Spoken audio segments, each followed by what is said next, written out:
Well, I think somehow I've been touching some of these points before. I think,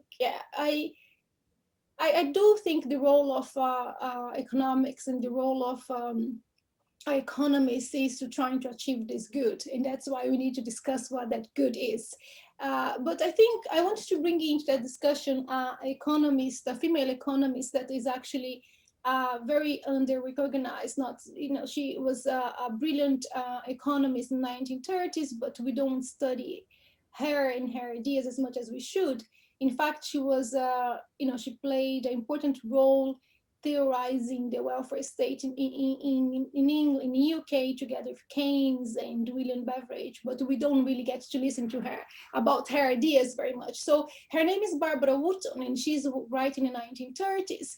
And I like that she stated very clear that economics should be useful, it should be concerned with social betterment.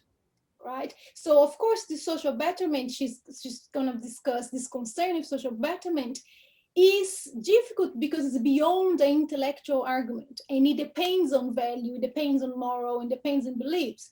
But she's very clear that economics should not be undertaken in a spirit of indifference regarding its practical utility as a means of improving conditions of human life. That you have to have that goal. So her ideas are very interesting in that sense. She's very clear that the purpose of economics is to assist, this kind of solving, in terms of solving social problems. And I like there's a phrase she uses, and I'm going to try to paraphrase here, because she said, if just think properly, if anything of substantial utility is to come out of economists' work,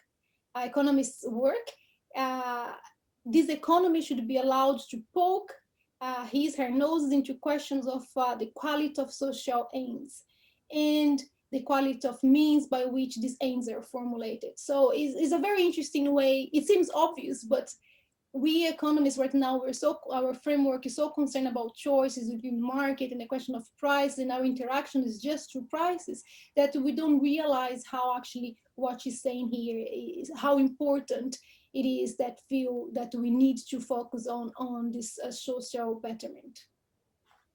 Yeah. Have I missed? There was a second part, right? What's the second part of that question? What does it serve the common good?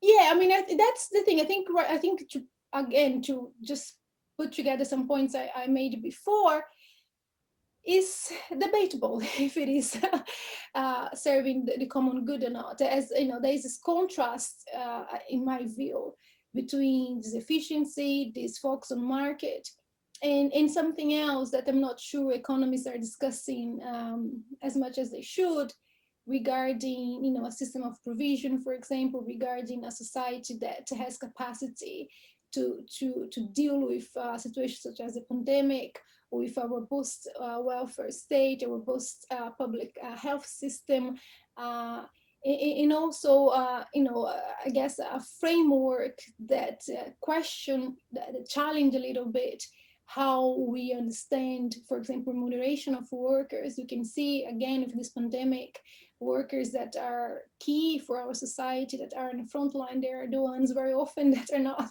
they're poorly paid. So, which kind of economic theory we're having here to be in that situation right now. So I have, so I think we do need to rethink if economics is actually looking to this common good, or if it's providing enough ideas, enough insights for us. Yeah.